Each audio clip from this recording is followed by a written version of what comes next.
नमस्कार। मैं हूं जल्पा क्षत्रिय और आप देख रहे हो के न्यूज नेशनल। दिल्ली के प्रगति नगर में स्थित ड्रोन महोत्सव 2022 का प्रधानमंत्री नरेंद्र मोदी द्वारा उद्घाटन किया गया। साथ ही नरेंद्र मोदी ने प्रदर्शनी का भी निरीक्षण किया और यह भी कहा कि 2030 तक भारत ड्रोन हब बन जाएगा।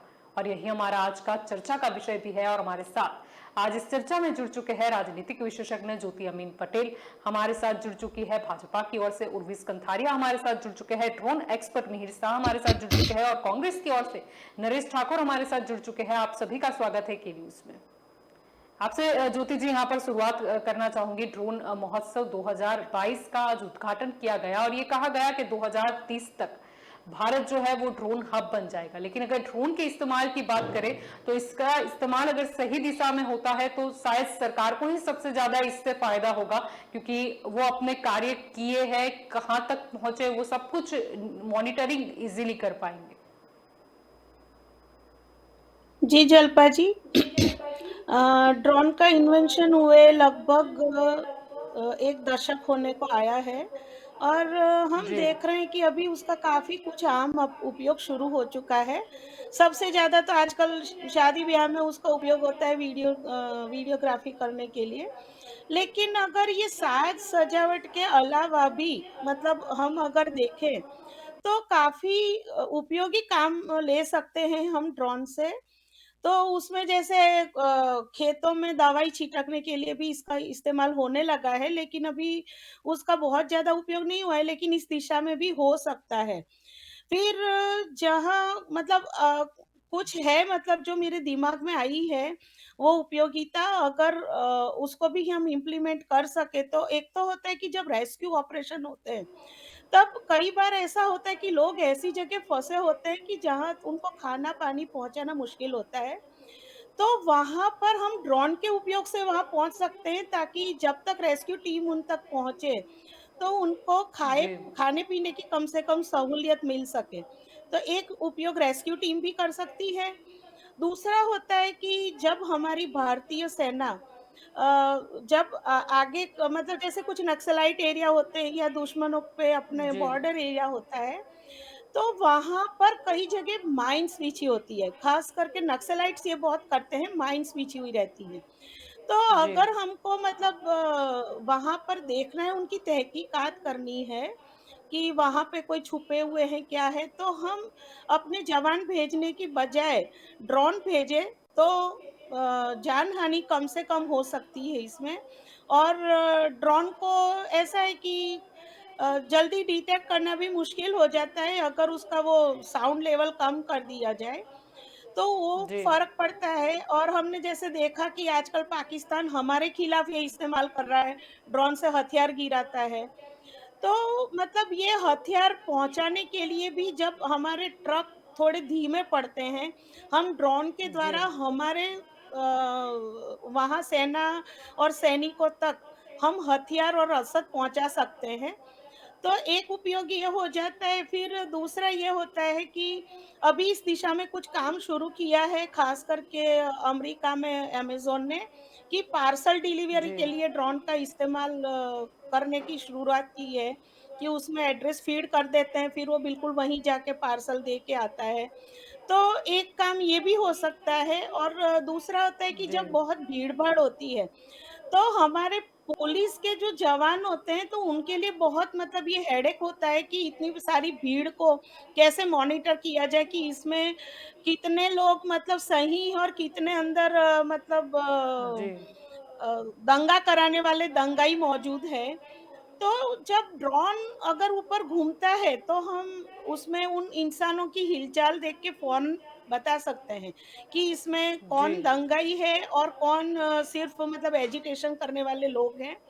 तो ये सारे फ़ायदे होते हैं। और अगर हम जी कल्पना के घोड़े दौड़ाएँ, तो फिर अगर मतलब कई चीज़ें ऐसी टेक्नोलॉजी है कि जो पहले कल्पनातीत थी, आज वो हकीकत बन चुकी है।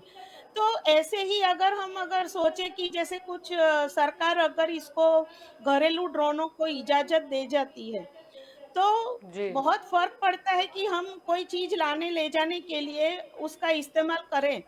तो पेट्रोल बच जाता है, क्योंकि हम अगर देखेंगे तो जो अपनी गाड़ियों का आवागमन होता है उसमें काफ़ी कुछ कारण तो यही होते हैं कि कुछ चीज़ रह गई या लानी है, ले जानी है। जी, तो अगर वो ड्रोन की मदद से होने लगे, तो पेट्रोल भी बचेगा और ट्रैफिक भी कम होगा। ये सब है, लेकिन हो सकता है शायद 5-10 बाद ये हकीकत भी बन जाए। लेकिन हाँ, जी, ड्रोन के इस्तेमाल में सिर्फ़ सुरक्षा का एक सबसे बड़ा मुद्दा आता है, क्योंकि अगर उसको बिल्कुल, नियंत्रित ना किया जाए, तो उसका उपयोग गलत तरीके से भी होता है, क्योंकि देखिए कोई भी इन्वेंशन होती है तो उसके 2 पहलू होते हैं। जब उसके बिल्कुल, सही इस्तेमाल होता है तो हम उसका बहुत फ़ायदा भी उठा सकते हैं, लेकिन उसी के गलत तरीके से इतना नुकसान होता है कि हमारी सुरक्षा एजेंसियों का, पुलिस डिपार्टमेंट का काम भी बहुत बढ़ जाता है। तो फिर जी, सरकार को एक पूरा डिपार्टमेंट अलग खोलना पड़ेगा कि जहाँ ये ड्रोन की मतलब रजिस्ट्रेशन हो, उनकी जी, आवागमन की सारा ट्रैक रखा जाए कि वो कहाँ गया, कहाँ आया। लेकिन हाँ, अगर ये सब कर दिया जाए, तो काफ़ी कुछ मतलब कहते हैं ना, क्रांति लायक हम परिणाम जी, ले सकते हैं ड्रोन टेक्नोलॉजी से। जी, जल्पा जी। जी। जी, आपकी और मिहिर जी यहाँ पर आना चाहूँगी। अगर कुछ समय पहले की बात करें तो ड्रोन के लिए पूरी तरह से आयात पर भारत निर्भर करता था, लेकिन बाद में सरकार के द्वारा ये फैसला लिया गया, आयात पर रोक लगा दी गई ताकि जो घरेलू व्यापारी है वो कहीं ना कहीं, या बिजनेसमैन है वो कहीं ना कहीं ड्रोन का उत्पादन कर सके और मेक इन इंडिया प्रोजेक्ट को भी इसके तहत कुछ बढ़ावा मिले। जी, जी मिहिर जी। या आप मुझे पूछ रही हैं? या जी, सो धन्यवाद। सही है। आज ड्रोन इंपोर्ट जैसे आपने बोला कि आज से 5 साल 10 साल पहले की बात सोचे तो जो कैमरा ड्रोन, क्योंकि एग्रीकल्चर में तो अभी 1 साल से दो यानी बहुत शॉर्ट समय से अभी ड्रोन का इस्तेमाल चालू हुआ है। बट जो भी कैमरा और सर्वेलेंस ड्रोन होते थे उसका पूरा हमारा डिपेंडेंसी अदर कंट्रीज़ पे रहता था और उस पे सबसे बड़ा कंट्रीब्यूशन चाइना का था। और जैसे ही ड्रोन को सरकार ने बढ़ावा देना चालू किया है तो आई डेटा सिक्योरिटी भी एक बड़ा कंसर्न है। तो एक हो गया डेटा सिक्योरिटी और दूसरा हो गया कि लोकल मैन्युफैक्चरर्स को कैसे बढ़ावा दिया जाए जी, और उनको यानी रोजगारी द एम्प्लॉयमेंट, क्योंकि ड्रोन मैन्युफैक्चरिंग है, ड्रोन सर्विसेज है, तो उसमें लोकल एम्प्लॉयमेंट कैसे बढ़े। तो इसके कारण सरकार ने बहुत सही कदम उठाते हुए जो पूरा ड्रोन यानी फुल ड्रोन इंपोर्ट है उसको बैन किया है। अभी भी कुछ पार्ट्स है बट कुछ पार्ट्स को स्पेशल अप्रूवल के थ्रू डीजीसीआई और गवर्नमेंट के स्पेशल अप्रूवल के थ्रू उसको इंपोर्ट किया जाता है। बट ये बहुत सही डिसीज़न है और इससे इंडिया के यानी भारत के ड्रोन उद्योग को बहुत बढ़ावा मिलेगा। जी। आपके और उर्वी जी यहाँ पर आना चाहूँगी। 2022 की बात करें तो ड्रोन महोत्सव 2022 का उद्घाटन किया गया प्रधानमंत्री नरेंद्र मोदी द्वारा, और उन्होंने 2030 का लक्ष्य रखा है कि ड्रोन हब बन जाएगा भारत। आज दिल्ली के जो प्रगति मैदान में ड्रोन जी, महोत्सव का एक इनल हुआ प्रधानमंत्री जी के हस्तक, उसमें बड़ी लंबी सोच है इस देश के लिए, क्योंकि ड्रोन एक ऐसी साइंटिफिक उपलब्धि है सारे विश्व के लिए कि जिसके माध्यम से काफ़ी क्षेत्रों में हम प्रोडक्टिविटी बढ़ा सकते हैं।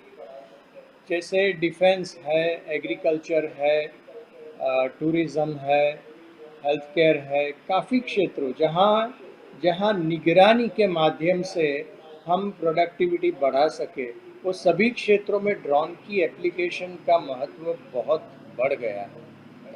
जैसे हम सोचे कॉमन मैन के टर्म्स में, तो हमारे यहाँ जो रायट्स वगैरह पहले होते थे, तो ड्रोन जी, का इस्तेमाल सही तरीके से हम कर सके तो रायट प्रिवेंशन में भी ड्रोन का बहुत बड़ा उपयोग हो सकता है।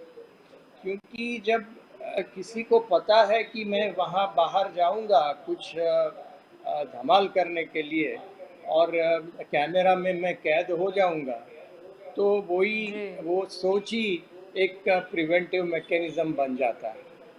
एग्रीकल्चर की बात करें तो एग्रीकल्चर में क्रॉप मॉनिटरिंग, उसका जो ग्रोथ प्रोसेस है उसका मॉनिटरिंग, उसके हिसाब से जो फाइन ट्यूनिंग करना है, कितना क्या देना है, कितना पानी देना है वगैरह, सब वो फार्मर को ऑन द टेबल वो पता चलता है और वो फाइन ट्यून करके क्रॉप को जो है उसकी उपज बढ़ा सकते हैं। तो ये हमारी उत्पादकता जो है वो एग्रीकल्चर उत्पादकता हमारी बढ़ सकती है काफ़ी हद तक इसके जी सही इस्तेमाल से।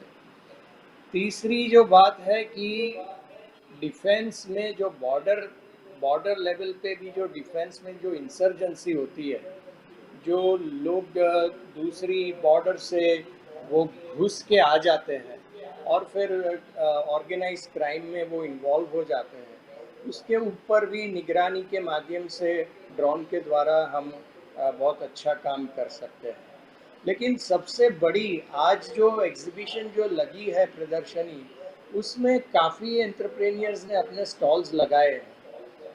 तो जी बेसिक तो ड्रोन टेक्नोलॉजी है, लेकिन एडवांस लेवल ड्रोन टेक्नोलॉजी भी बहुत आगे बढ़ गई है।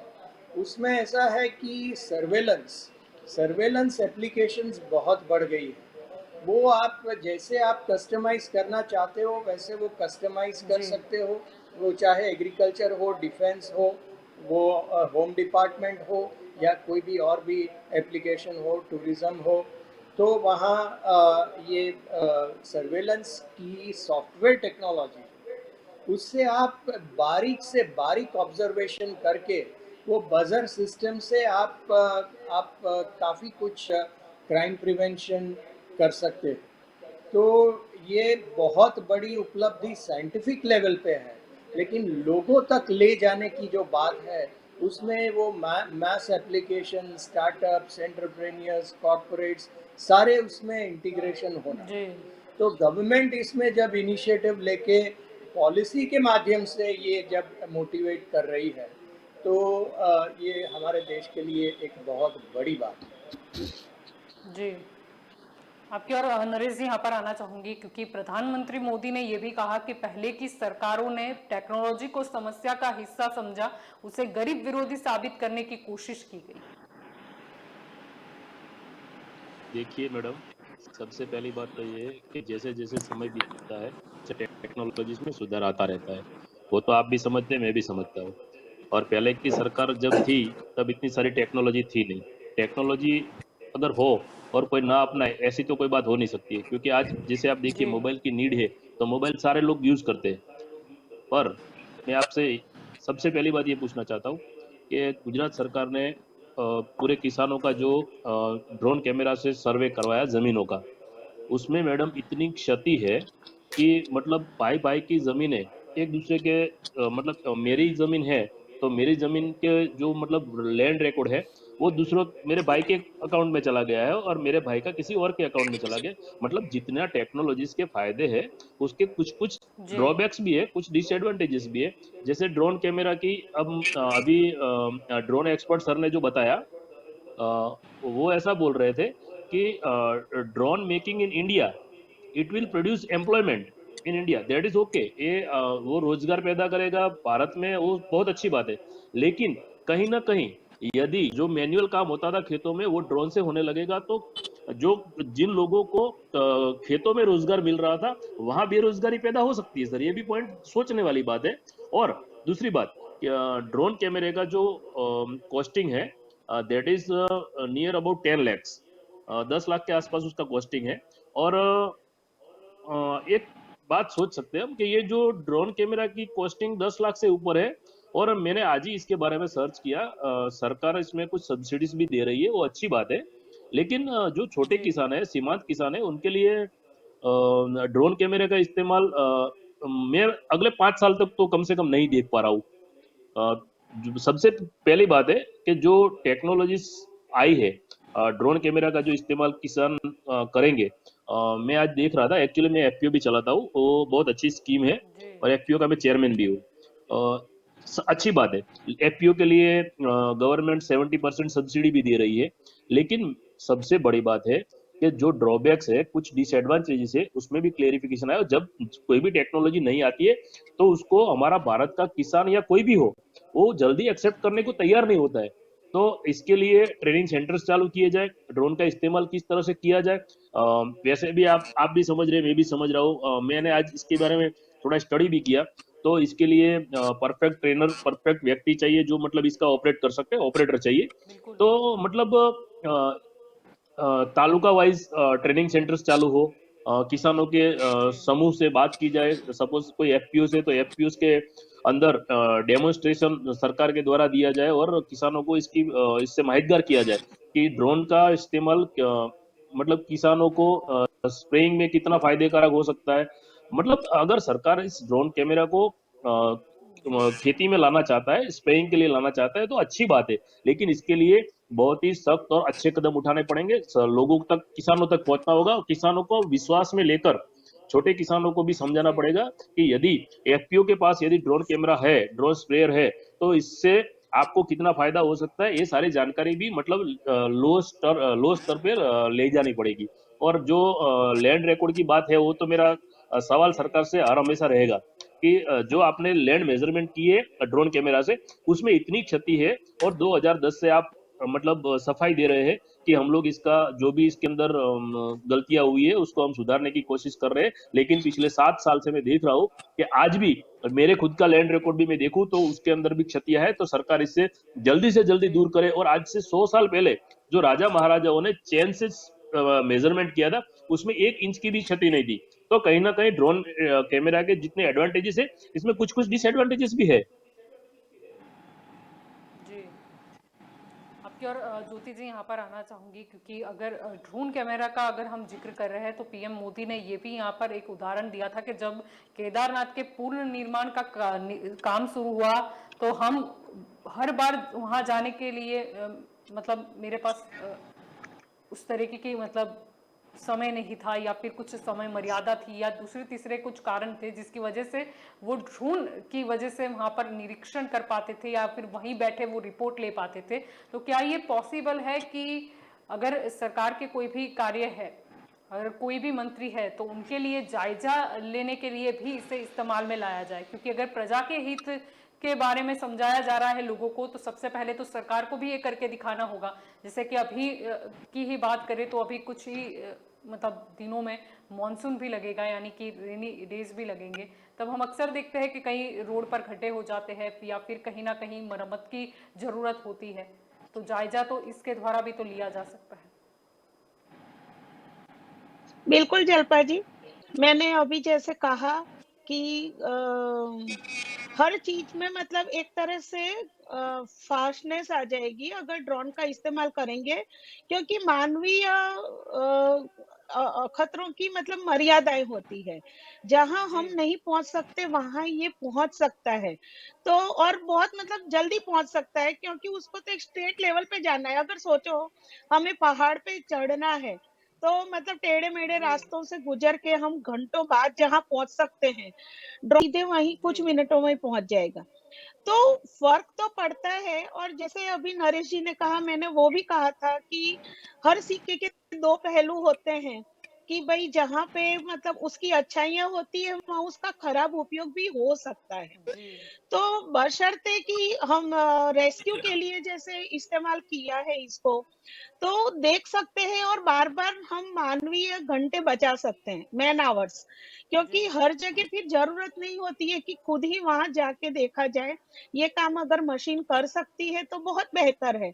तो इसी वजह से मतलब हमारी जो काम करने की क्षमता है वो काफ़ी बढ़ जाती है। लेकिन बशर्ते कि इसका उपयोग सही दिशा में हो और इसकी जी टेक्नोलॉजी को फिर हर मतलब उसको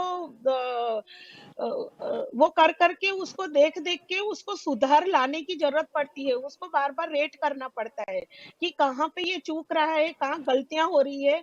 क्योंकि हम उसको एक पत्थर की लकीर मान के, सही मान के नहीं चल सकते। मशीन है, गलतियां करती है तो वो समझना भी पड़ता है, स्वीकारना भी पड़ता है और सुधारना भी पड़ता है। तो जैसे मतलब ये टेक्नोलॉजी है, मैं इसमें देख रही हूँ कि इसका जो सबसे बड़ा फायदा है वो मानव घंटे जी बचाएगा, साथ में मानव की जानें। अब जैसे मैं एक उदाहरण देती हूँ आपको कि जैसे हम इसको इस्तेमाल करते हैं खेतों में दवाई छिड़कने के लिए, तो पहले ये काम मजदूरों द्वारा किया जाता था। अब चूंकि ये दवाइयाँ जहरीली होती हैं, तो वो सांस के जी द्वारा उनके शरीर में जाती थी मजदूरों के, और कुछ साल बाद वो बीमार होने शुरू हो जाते थे। तो ये सब फर्क पड़ता है। अगर वो दवाई छिटकती है मशीन, तो उनकी जानें बच सकती है। और जो काम मतलब 10 मजदूर एक खेत में मिलके करेंगे, वो एक ड्रोन कुछ घंटों में या जी एक दिन में कर लेगा। तो ये सारे फर्क पड़ जाते हैं कि जी जैसे माइंस में हम अपनी सेना के जवान जी अब वो काम अगर ड्रोन जाके पहले देख के आ जाता है, तो हमें अपने जवान भेजने की जरूरत नहीं है।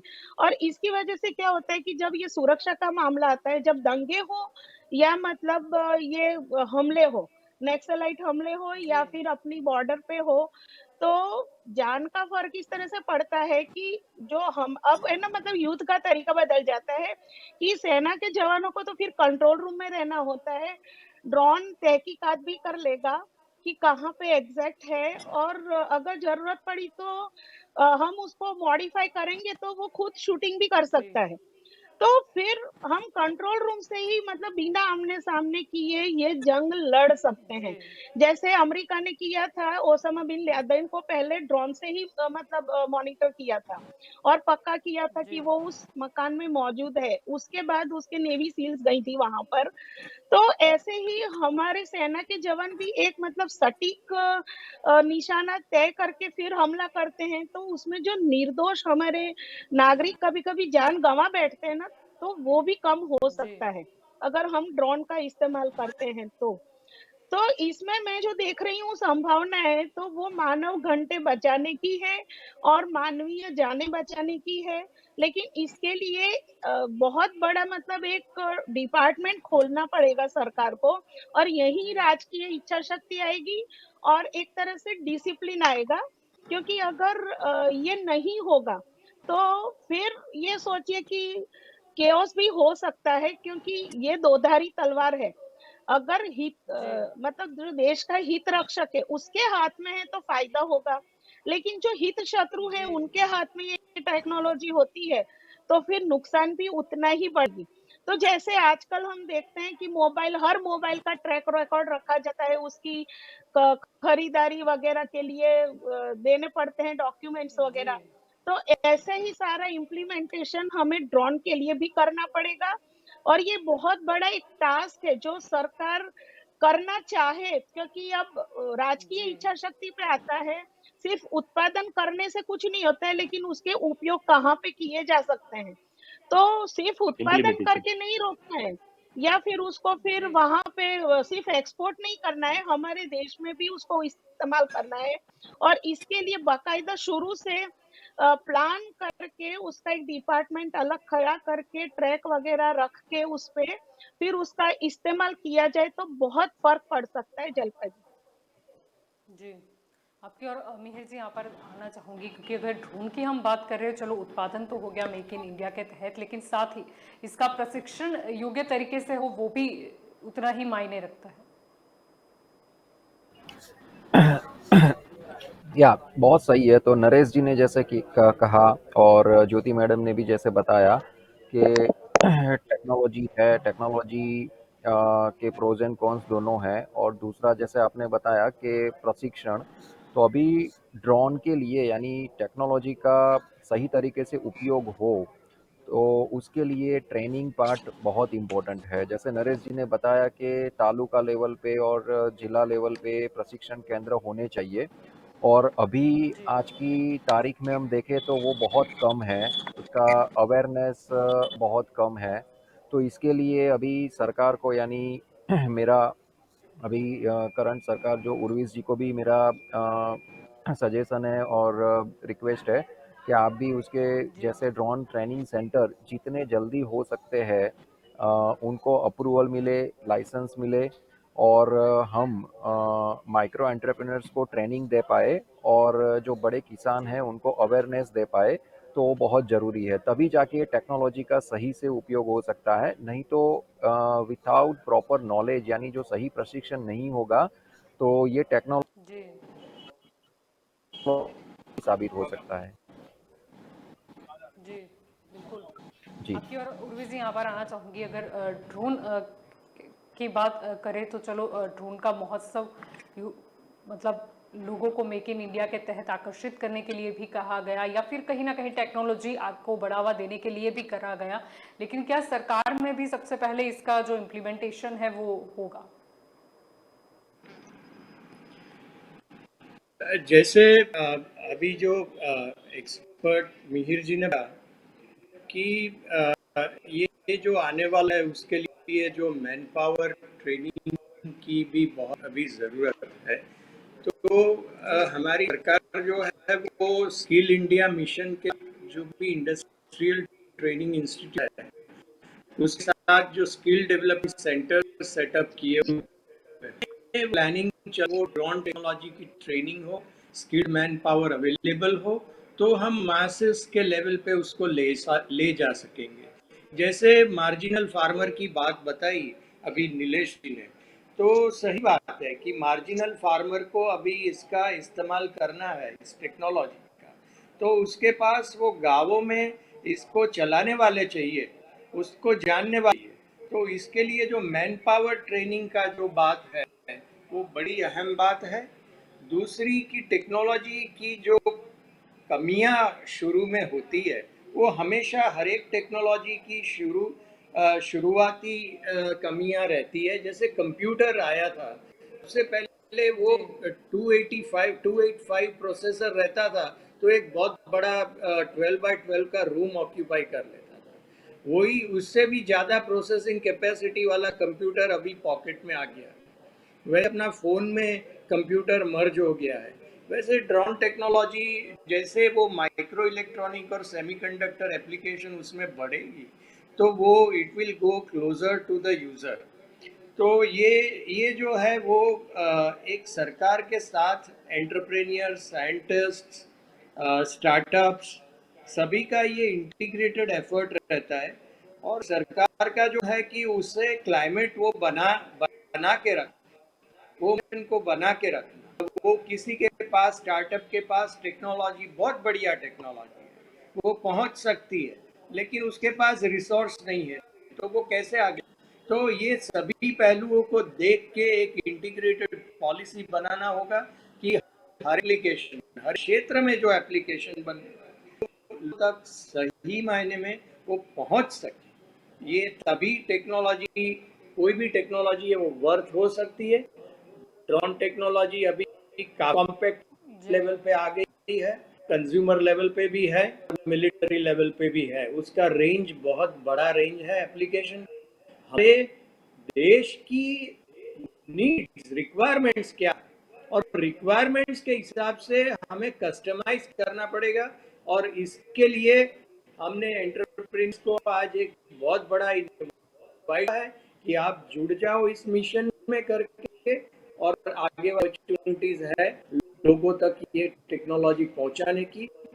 उसमें आप जो भी आप कर सके कर सकते। जी, लेकिन साथ ही प्रशिक्षण की बात करें तो प्रशिक्षण के लिए भी कार्य करना होगा, और साथ ही ड्रोन की कीमतों की बात करें तो उसके लिए भी ये देखना जरूरी होगा कि आम लोग तक ये सरलता से कैसे पहुंच पाए।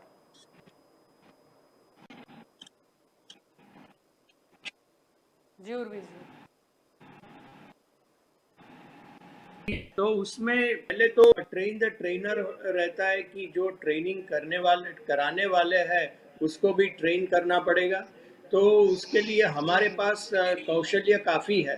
विश्व भर में आज ड्रोन टेक्नोलॉजी में जो भी बड़े प्लेयर्स हैं वहाँ हमारे इंडियंस भी काफ़ी लोग हैं, काफ़ी इंजीनियर्स हैं, वो ड्रोन टेक्नोलॉजी में अपने इलेक्टिव्स रख के स्पेशलाइज कर रहे हैं। सभी ताकतों को हमारी और मॉडर्न हमारी अपनी एप्लीकेशन आत्मनिर्भर होना है। और उससे सबसे अहम बात है कि उसमें जो सॉफ्टवेयर है वो कितना हम कितना आगे तक ले जाए, वो इसकी सफलता और निष्फलता का कार्य रहेगा। तो software application to connect hardware is very important as पर। जी, आपकी और नरेश जी यहाँ पर आना चाहूँगी। अगर हम ड्रोन के इस्तेमाल को बढ़ावा देने की बात कर रहे हैं या 2030 तक का लक्ष्य भी रखा गया है, तो इसके लिए ज़रूरी होगा कि साथ ही उतना अपडेशन भी आए और साथ ही इंफ्रास्ट्रक्चर की भी योग्य व्यवस्था हो। जी मैडम, जो भारतीय जनता पार्टी के प्रवक्ता जी ने कहा ट्रेनिंग सेंटर्स खोलने के बारे में, तो उसके लिए मैं आपको एक सुझाव जरूर देना चाहूँगा सर। अभी तालुका लेवल पर लगभग सारे तालुका में एफपीओ चल रहे हैं। तो एक तो गवर्नमेंट के थ्रू हर एक एफपीओ को एक ट्रेनर के साथ एक आध साल के लिए भी यदि ड्रोन कैमरा, ड्रोन स्प्रेयर यदि इम्प्लीमेंट किया जाए तो एक आध साल के लिए ट्रायल बेस पर, तो इससे क्या होगा कि एफपीओ जो है उसके साथ काफी किसान जुड़े होते हैं। सपोज मैं खुद एक एफपीओ चलाता हूँ, कांकरेजी फार्मर्स प्रोड्यूसर कंपनी लिमिटेड। तो मेरे एफपीओ में 427 या 28 ऑलरेडी किसान जुड़े हुए हैं। तो ये होगा कि जो बात मतलब एक ट्रेनर लोगों तक, किसानों तक पहुंचाना चाहते हैं, वो आसानी से आप एक एफपीओ से मिलेंगे तो उससे सीधा 427 किसानों से आप जी जुड़ सकते हैं। तो ये एक सबसे अच्छा सुझाव है। और दूसरी बात मैं ये कहना चाहता हूँ कि जैसे जैसे टेक्नोलॉजी बढ़ती है, एक तरफ मीर सर ने बताया कि मतलब स्किल्ड लोगों को एम्प्लॉयमेंट मिलेगा। लेकिन सर मैं आपसे ये पूछना चाहता हूँ कि आप एक सोचिए कि यदि ड्रोन कैमरा का एग्रीकल्चर फील्ड में बहुत बड़े मार्जिन पर है, तो आपको नहीं लगता कि जिस खेत में 5 लोग काम करते थे, वो सारा काम यदि वैसे तो 5% ही काम हो जाए, वो रहता है ये स्प्रेइंग का और उसका, लेकिन यदि जो लेबर 5 लेबर है या 6 लेबर है जो भी फील्ड पर काम करते थे, उसकी जगह यदि ये ड्रोन कैमरा ले लेता है, ड्रोन स्प्रेयर ले लेता है, तो कहीं ना कहीं जो स्किल्ड लोगों को रोजगार मिल रहा है वही बेरोजगारी किसानी में आ जाएगी। जो खेतों के ऊपर लोग काफी आश्रित है, काफी लोगों को रोजगार देता है कि कृषि। तो मुझे ऐसा लगता है कि कहीं ना कहीं जो टेक्नोलॉजी जैसे जैसे मतलब उपयोगी है, उसके ड्रॉबैक्स भी काफी है। सपोज यदि स्प्रेइंग का काम ड्रोन ने ले लिया है, तो उससे जो ग्राम्य लेवल पर जो बेरोजगारी है उसको भी बढ़ावा मिलेगा, ऐसा मेरा मेरा सोचना है। जी, आपके और ज्योति जी यहाँ पर आना चाहूँगी। चलो कोई भी टेक्नोलॉजी की बात करें, टेक्नोलॉजी को अपनाने में कोई हर्ज नहीं होता है लोगों को, लेकिन साथ ही मायने रखती है कि उनकी आर्थिक परिस्थिति भी क्या है। जी जल्पा जी, मैं पहले नरेश जी के प्रश्न का जवाब देना चाहूंगी। उन्होंने कहा है कि बेरोजगारी बढ़ेगी, तो मेरा ये कहना है कि कम से कम स्प्रेयर के मामले में नहीं, क्योंकि देखिए दूसरे जो खेती के काम है वो मैन्युअली होते हैं और देखें तो उनकी जान बच रही है। क्योंकि अगर ऐसी रोजगारी भी किस काम की जो स्वास्थ्य का भोग ले ले। और जहां तक रोजगारी की बात होती है तो रोजगार का प्रकार बदलता है। अगर कोई काम करना चाहे तो काम की कमी तो नहीं होती है। अब जैसे पहले टांगे चलते थे, फिर टैक्सी आई, तब कहते हैं कि टांगे वाले बेकार हो गए, लेकिन हुआ क्या कि वो टैक्सी ड्राइवर बन गए या रिक्शा ड्राइवर बन गए।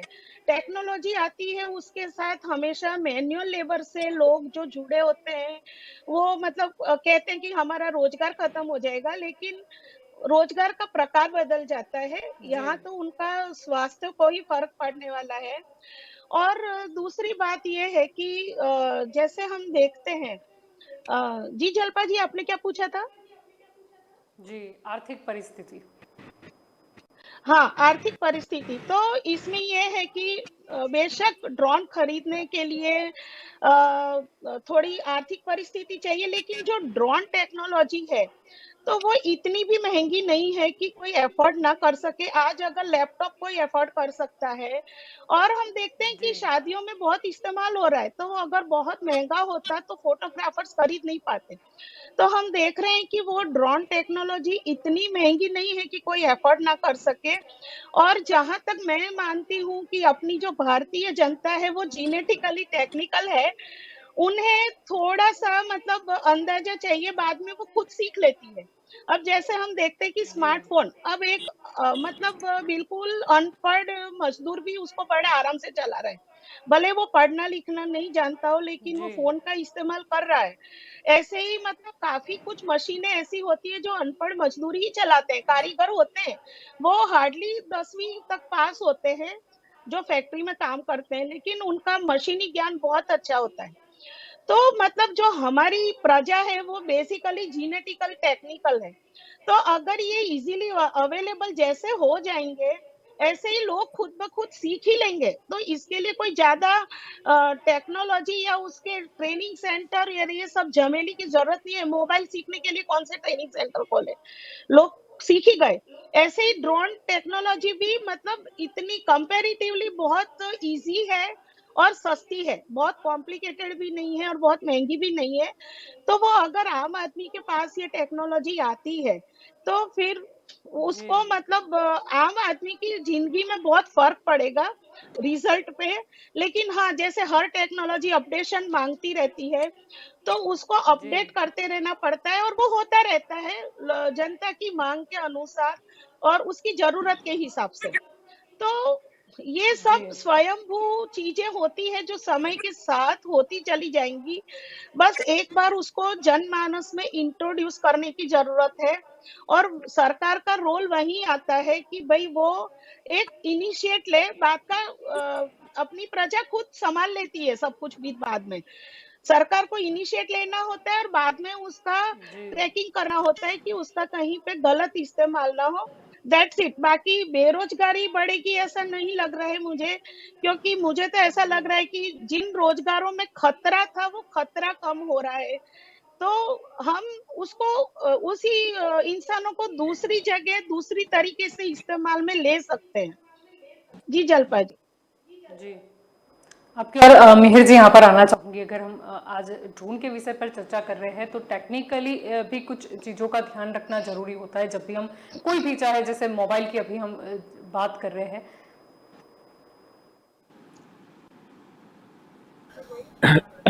या तो जैसे टेक्नोलॉजी जो यूज़ हम कर रहे हैं तो उसके लिए जो प्रॉपर गाइडलाइन होना ज़रूरी है कि जी जैसे डिजिटल डिजिटल है, यानी अब अभी हम सोशल मीडिया का यूज़ कर रहे हैं तो ये भी एक टेक्नोलॉजी है।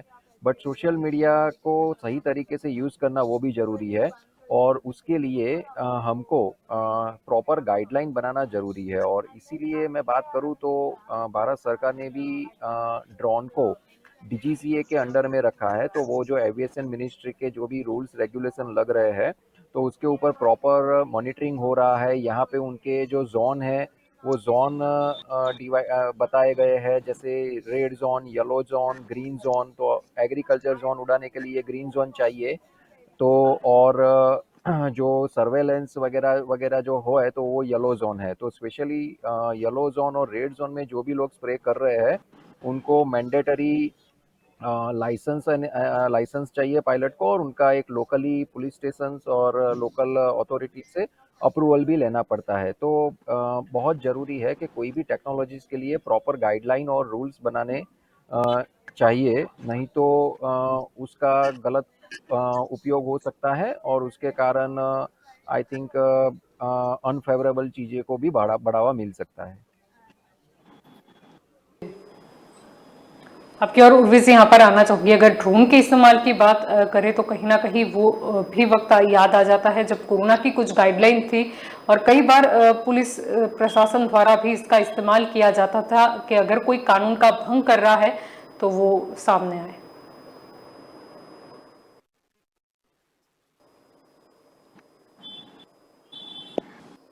जी मुझे आवाज़ ठीक नहीं रही, फिर भी मैं जी जो मैं समझाऊँ उसको मैं प्रतिनिधित्व करता हूँ।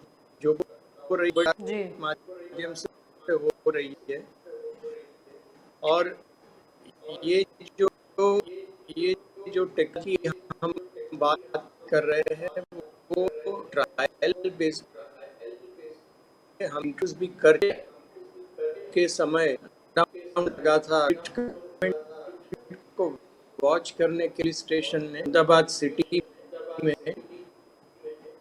वो ड्रोन के जैसे जैसे लोगों को ये पता चला कि हमारे ऊपर वॉच हो रही है वो डिसिप्लिन में आ मेरे ख्याल से नेशन बहुत बड़ा है। हमारे में एक डिसिप्लिन का जरूरत है, वो तो सब जानते हैं। सब लोग हम विदेश जाके जब आते हैं तो लेकिन हमें यहाँ इम्प्लीमेंटेशन की बात आती है तो हमें मशीन पे अवलंबित रहना पड़ता है। ऐसी परिस्थिति है तो काफ़ी यूजफुल हो सकती है सिविक लेवल पे, और भी जो है एग्रीकल्चर है और भी कुछ इंडस्ट्री है, डिफेंस है, सिक्योरिटी जी है। काफ़ी क्षेत्रों में इनका प्रभाव बढ़ने लगा है। टेक्नोलॉजी हमेशा पानी की माफक कि उनको ठीक से जगह देना, ठीक से चैनलाइज करना। तो आज है ये प्रदर्शनी जो हुई है उसमें बहुत बड़ा बहुत बड़ा टैलेंट उभर के बाहर आया है।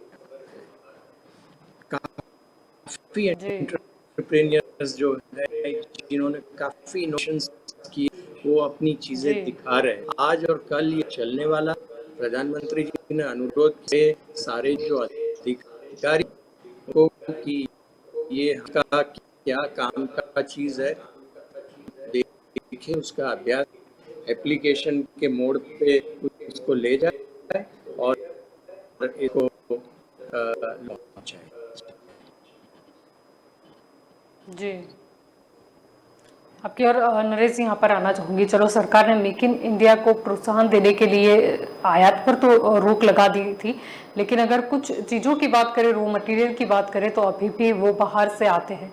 यानी नेक्स्ट टारगेट साथ में ये भी होना चाहिए कि अगर हमें बनना है हब, तो उससे लिए हम जो चीज़ें होती है इस्तेमाल करने के लिए, वो सारी चीज़ें यहाँ पर ही मैन्युफैक्चर। देखिए जल्पा जी, सबसे बड़ी बात यह है कि जो भी हम मेक इन इंडिया या जो भी हमारा मिशन है, that is well and good. ये जब तक हमारा देश जो भी चीजें हम खुद पैदा नहीं करेंगे तब तक हमारे जो रुपया है उसकी वैल्यू नहीं बढ़ेगी। ये तो हम भी समझते हैं। जी जितनी चीजें हम बाहर से इंपोर्ट करेंगे उतना ही हमारा रुपया गिरता जाएगा। तो जब तक जी भारत का जो युवा है वो उसको हम लोग इस तरह के मतलब मेक इन इंडिया है या किसी भी तरह से कैसे कुछ भी प्रोग्राम के थक की यदि हम हमारे इंडिया के अंदर कुछ भी चीज प्रोड्यूस करने लग जाए तो इससे हमारे देश को आर्थिक बहुत बड़ा सब मिलेगा, बहुत बड़ा सपोर्ट मिलेगा। That is understandable. ओके, ज्योति जी ने जो बात करी थी अभी के ट्रेनिंग सेंटर्स की वगैरह कुछ ज़रूरत नहीं है, लेकिन मैं ज्योति मैडम से एक रिक्वेस्ट करना चाहूँगा मैडम कि जिस टेक्नोलॉजी की आप बात कर रहे हो, तो सपोज मोबाइल है तो mobile it it is no drawbacks. मतलब वो हमारे पास यदि हम किसी भी तरह से उसको ऑपरेट करेंगे तो इट कैनॉट हार्म अस, वो हमको नुकसान कुछ नहीं करेगा। लेकिन यदि ड्रोन की बात करते हैं तो ड्रोन यदि हम उड़ाते हैं और यदि किसी पेड़ किसी और चीज से टकरा जाता है तो आप 10 लाख रुपए का ड्रोन है, आप समझ लीजिए मैडम, अगर 10 लाख रुपए का ड्रोन हम उसको ऑपरेट सही तरह से नहीं कर पाएंगे, वो किसी भी चीज से टकरा गया और उसको नुकसान हो गया, तो नुकसान कौन भोगेगा? इसको भुगतना पड़ेगा, वो किसान को ही नुकसान होगा। इससे बेटर है कि जैसे मैंने सर को भारतीय जनता पार्टी के प्रवक्ता जी को भी कहा कि यदि अच्छी बात है ड्रोन यदि आप लेके आए हो तो उसको इम्प्लीमेंट करने के लिए एफपीओस आपका खुद का बनाया हुआ प्लेटफॉर्म है, आप एफपीओस का उपयोग करिए। एफपीओस के अंदर मतलब अच्छे अच्छे लोग भी जुड़े रहते हैं, बड़े किसान भी जुड़े रहते हैं, छोटे किसान भी जुड़े रहते हैं। एक जी साथ आपको एक समूह मिलेगा किसानों का, जहां पर आप मतलब ये जो टेक्नोलॉजी है इसका डेमो की तरह से आप गवर्नमेंट की तरफ से आप एक ट्रेनर भेजिए, भले एफपीओ खरीदे ना, लेकिन आप एक ट्रेनर को वहां भेज सकते हैं। सपोज 500 किसानों को एक साथ आप मिल सकते हो और अपनी जो टेक्नोलॉजी है, ड्रोन की जो टेक्नोलॉजी है, उस टेक्नोलॉजी को आप किसानों तक पहुंचा सकते हैं। और अगर किसानों को ये टेक्नोलॉजी अच्छी लगी तो समूह में यदि किसान खरीदना भी चाहिए तो एफपीओ के अंदर सपोज 500 किसान है, यदि वो 100 रुपये भी निकालेगा तो 5 लाख रुपये हो जाएंगे, 50,000 हो जाएंगे। तो ऐसा मतलब थोड़ी थोड़ी रकम भी करे तो भी वो एफपीओ के थ्रू भी खरीद सकता है, सामूहिक खरीद सकता है, मतलब कलेक्टिवली खरीद सकता है। तो वो अच्छी बात है, लेकिन जो ज्योति मैडम ने बोला कि इसकी जरूरत नहीं है, उसके मैं खिलाफ हूँ। एक्चुअली मोबाइल एक अलग चीज है और ड्रोन कैमरा एक अलग चीज है। जैसे एक्सपर्ट सर ने बताया कि इसके लिए रेड जोन होता है, ग्रीन जोन होता है, येलो जोन होता है, ये जी सब भी किसानों को नहीं पता रहता है, तो इसके लिए ट्रेनिंग सेंटर्स की बहुत जरूरत है। जी, आपकी और ज्योति जी यहाँ पर आना चाहूंगी। अगर हम बात कर रहे हैं यहाँ प्रोडक्शन की, चलो प्रोडक्शन को बढ़ावा भी मिल गया, शायद लोग भी इसे परचेस करने के लिए उत्सुक होंगे, लेकिन साथ ही ये भी मायने रखता है कि इसकी मतलब प्रॉपर गाइडलाइन लोगों तक पहुंचे, और साथ ही ये भी बहुत मायने रखता है कि इसका मार्केटिंग किसके तहत हो रहा है, कैसे हो रहा है। क्योंकि कई बार हम जानते हैं कि कुछ चीजें जो भारत देश में व्यापारी मेक इन इंडिया के प्रोजेक्ट के तहत बनाते हैं, लेकिन वो लोगों तक सही मायने में पहुंच नहीं पाती है। सही बात है जल्पा जी। हमारे जो इंटरप्रेन्योर है वो कई नई चीजें, जैसे प्रदर्शन विज्ञान मेले वगैरह लगते हैं, तो उसमें कई जी ऐसे छोटे छोटे आविष्कार प्रदर्शित किए जाते हैं जो काफी मतलब जन समूह के लिए। एक विज्ञान जी मेले में देखा था कि ये जो ट्रैफिक का 4 रास्ते पे जाम होता है, तो उसको विदाउट लाइट कैसे उसको किया जाए, उसका नियमन। तो लाइट की भी जरूरत नहीं रहती और वो ट्रैफिक भी स्मूथली जा रहा था, लेकिन उसका फिर इम्प्लीमेंटेशन नहीं हुआ। तो फिर ये सारी इम्प्लीमेंटेशन करने की जिम्मेदारी सरकार पे होती है कि अगर वो बच्चों को, वैज्ञानिकों को इस तरह के प्लेटफॉर्म देती है उनकी मतलब प्रोजेक्ट्स रखने के लिए, तो फिर उसमें जो लाभदायी फलदायी प्रोजेक्ट्स हैं उनको आगे भी बढ़ाया जाए, सिर्फ वो प्रदर्शन की जी एक मेडल तक नहीं रह जाए। तो ये जिम्मेदारी आती है बेशक। और बेशक ये जो ड्रोन का मामला है, तो उसमें एविएशन लॉ लागू होंगे, क्योंकि देखिए दो टकराए नहीं, ड्रोन हवा में, ये भी देखना बहुत जरूरी हो जाता है। क्योंकि जैसे हम देखते हैं कि उसमें जोन होते हैं, इवन हवाई जी जहाजों में भी। तो वो पूरा एक एविएशन का जो एयरपोर्ट होता है, वहां से कंट्रोल टावर के द्वारा उसका कंट्रोल होता है। तो ऐसे ही कुछ अगर ड्रोन ज्यादा तादाद में आते हैं, तो वो सब करना पड़ेगा ताकि वो आपस में ऊपर टकराए नहीं। और बिल्कुल मैं नरेश जी की इस बात से सहमत हूँ कि ये रेड जोन येलो जोन के बारे में पता नहीं होता है। मेरे कहने का मंशा ये था कि उसको चलाने जी के लिए इतनी वो जरूर गाइडलाइन सरकार को बनानी है, क्योंकि जैसे मैंने कहा कि सरकार का काम कितना रहेगा, भाई उसको पहले इनिशिएट करवाएं। बाकी तो अपने जी युवा साहसिक हैं, वो काफी एफिशिएंट है। अच्छा, दूसरे हर ड्रोन की जरूरत और उसका मतलब मोटिव अलग अलग रहेगा, उपयोगिता अलग होगी। तो फिर जी उसके लिए भी जोन तैयार किए जाते हैं। तो वो सारा नियम कराए, गाइडलाइन, मतलब क्या क्या प्रॉब्लम हो सकते हैं वो पहले से सोच के। जैसे हमारे यहाँ साइबर पूरा फिर बाद में एक डिपार्टमेंट अलग किया गया, क्योंकि जी नरेश जी को मैं कहना चाहूंगी कि दिक्कत मोबाइल नहीं देता है, दिक्कत नेट देता है। अब उसी मोबाइल से फ्रॉड के केसेस भी हो ही रहे। तो वो बात वहीं आ जाती है कि कौन किस टेक्नोलॉजी का इस्तेमाल कैसे कर रहा है। और यही फिर जी जी जी सरकार का रोल शुरू हो जाता है कि जो गलत काम हो रहे हैं उन पे कैसे रोक लगाई जाए और सही काम को बढ़ावा दिया जाए। क्योंकि हर सिक्के के दो पहलू होते ही हैं। तो जैसे जी जी मोबाइल को चलाना आसान था, लेकिन उसके द्वारा जो फ्रॉड हो रहे हैं, साइबर फ्रॉड, उसको रोकना साइबर डिपार्टमेंट का काम हो जाता है। ऐसे ही खेत में ड्रोन चलाना इतना मुश्किल नहीं है, क्योंकि वहां पे कोई इतना ट्रैफिक नहीं है। लेकिन हाँ, सिटी लिमिट्स के अंदर बहुत ध्यान रखना पड़ेगा, वहां बहुत सारे नियमन लागू करने पड़ेंगे, क्योंकि जी वहां लोग ज्यादा होते हैं, वहां पे इलेक्ट्रिसिटी के वायर वगैरह भी जा रहे होते हैं। तो वहां पे चलाने की मतलब ज्यादा जिम्मेदारी से चलाने की जरूरत है। क्योंकि समझो इलेक्ट्रिसिटी से वो कहीं टकरा गया, कहीं फ्यूज उड़ गया, तो सारी एरिया की लाइट चली जाएगी। तो ये सब बहुत सारी दिक्कतें आ सकती है, जिसके बारे में सरकार को पहले से सोचना है। और मतलब जो बहुत जल्दी जल्दी आके उत्साह में लागू कर देते हैं और बाद में दिक्कत होती है, वो ना होना चाहिए। पहले से इसमें बिल्कुल सही क्या सही क्या तकलीफ आ सकती है वो पहले सोचो, उसके लिए गाइडलाइन बनाओ, उसके लिए रोकथाम का उपाय बाद उसको इम्प्लीमेंट करो, क्योंकि ये है बहुत ही उपयोगी चीज, क्योंकि खासकर इसको रेस्क्यू में, डिफेंस में और एग्रीकल्चर, 3 बहुत बड़े, और नो डाउट मनोरंजन के लिए, क्योंकि मनोरंजन में हम देख रहे हैं कि जो उनको शॉट्स लेने होते हैं अपर ऊपर से, तो जी पहले एक जमाने में सिनेमेटोग्राफर्स को हेलीकॉप्टर्स किराए पे लेने पड़ते थे, तो वो खर्चा बढ़ जाता है, वही काम बहुत इजीली ड्रोन से हो जाता है, तो बजट कम आ जाता है। तो मनोरंजन के लिए मतलब 4 सेक्टर तो बड़े-बड़े हो गए, लेकिन सिटी लिमिट्स के अंदर उसका उपयोग अलग होगा, उसकी लिमिटेशंस अलग होगी, और बाहर एग्रीकल्चर या रिमोट एरिया में जब इसका इस्तेमाल होता है, तब वो थोड़ा वो कम उसमें करके थोड़ा लिबरल कर सकते हैं खेतों के एरिया में। सिटी में उसको थोड़ा ज़्यादा स्ट्रिक्ट होना पड़ेगा। तो ये सारे कंडीशंस जी पहले से सोच के फिर उसको सारे दायरे में लाना होगा कि कौन सी चीजें गैर कानूनी गिनी जाएगी, कौन सी कानून के तहत आएगी, और उसके हिसाब से फिर वो डिपार्टमेंट में पूरा ट्रेन करना जी पड़ेगा ऑफिसर्स को भी। अब देखिए, जिसका 10 लाख की मशीन होती है तो वो खुद समझ संभाल के चलाता ही है, लेकिन हम जी देखते हैं कि हम भले ही 50 लाख की गाड़ी ले, लेकिन जब एक्सीडेंट होता है रोड में तो ठुक जाती है, तो ठुक जाती है।